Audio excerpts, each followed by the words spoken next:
দাদু আসো আমরা কি ভিডিও করি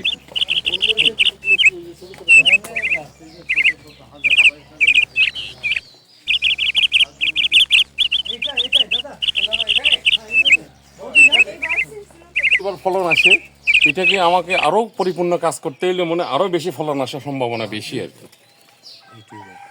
আর এটাতে নিজস্ব ফিলার দরকার নাই, যে কোনো গাছের মধ্যে হয়। দেখেন আপনি দেখেন, এই যে আমি নারকেল গাছে উঠছে, সুপারি গাছে করছে, আমার প্রত্যেক গাছে 50টা গাছের মধ্যে সব গাছ মাদার গাছটা আমি তৈরি করছি, কিন্তু আমার ওখানে কোনো খরচ করতে হয় নাই।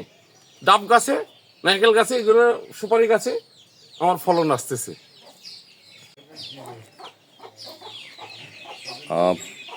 আপনারা দেখতে পাচ্ছেন শ্যামল মার্মা কাউখালী উপজেলার বেতবুনিয়ার মহাজন পাড়ায় তিনি মশলা জাতীয় ফসলের চাষ করেছেন। অনেক দামি ফসল, মশলার মধ্যে যেমন গোলমরিচ আছে, এলাচি আছে, তারপরে আপনার দারচিনি আছে, তারপরে হচ্ছে এখানে তেজপাতা এবং অল স্পাইসি একটা চারা রোপণ করেছেন এবং অনেকগুলো চারা করেছেন। আমরা শ্যামলদার কাছে একটু জানতে চাইবো, শ্যামলদা, এই যে আপনি মশলা জাতীয় ফসলের চাষাবাদ করছেন, এটা কখন থেকে শুরু করলেন এবং এখানে কি কি ফসল রয়েছে, এই বিষয়গুলো নিয়ে যদি একটু বলতেন। আমার কিন্তু ওই মশলা চাষ হলেও একটা নিজস্ব কিন্তু জমি দরকার নেই, গাছগাছালি ছেয়া গেড়াতে এই ফলগুলা চাষাবাদ করা যায়। এই কারণে আমার নিজস্ব ব্যক্তিগত উদ্যোগ বেশি, কৃষি কর্মতর উদ্যোগ, ছায়া গাছের তলে এগুলো চাষ করা যায়। নিজস্ব কোনো জায়গা ক্রয় করে বা কোনো কিছু দরকার নাই, পর গাছা উপরে সে গাছগুলো বেশি উঠে, তারপর গাছটা ফলন দেয়। এই হিসেবে আমার খরচও খুব কম এবং বৈদেশিক মুদ্রা আয় করা যায়, কম শ্রম বেশি আয় করা যায়। সরকারিভাবে উদ্যোগ নিলে বাংলাদেশ সরকার, বাংলাদেশে 3 পার্বত্য জেলাতে এটা কিছু কৃষকদের প্রশিক্ষণ নিয়ে এগুলো চাষ করলে বাংলাদেশে পরিপূর্ণ। আর এর পাশাপাশি আমার কাছে বিভিন্ন বৈদেশিক গাছ, ফল ফলাদি গাছ আছে, কাঠ লাউ আছে আমার কাছে, আমার বিভিন্ন দেশের মালটা, ব্যারিকেড মালটা, আপনার বিভিন্ন জাতে আম, আমি মিশ্র ফল আপনার কাছে আরেকটা প্রশ্ন রাখবো, ধরেন এই ধরনের মশলা জাতীয় ফসল যদি কেউ চাষ করতে চায়, আপনার সহযোগিতা চাইলে আপনি তাকে কতটুকু সহযোগিতা করবেন? আমি আশা করি যতটুকু আমার সম্ভব।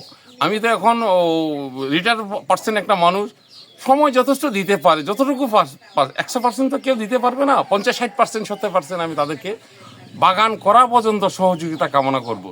তাদেরকে কি এই সহযোগিতা আমি করব।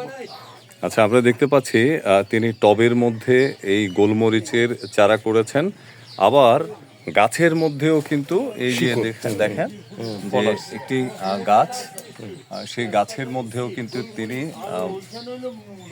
এটি পরগাছার মতো করে বেড়ে উঠেছে গোলমরিচের চারা, এবং খুব ভালো মতো ভাবে এটি কিন্তু হয়েছে। আম গাছের মধ্যে দেখা যাচ্ছে, মালটা গাছের মধ্যে, বিভিন্ন গাছের মধ্যে কিন্তু এই ইয়েটা করেছেন।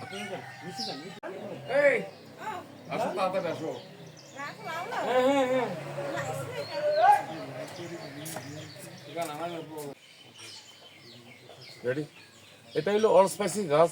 যারা ভ্রমণে যায়, ট্যুরে বিভিন্ন যায়, মশলাতে পেশেন্টের সমস্যা হলে ওটাকে কিন্তু খালি রান্নার মধ্যে এরকম করে কেটে এরকম মশলার মধ্যে দিলে 12টি মশলা এট এ টাইম এটাতে ফল পাওয়া যাবে।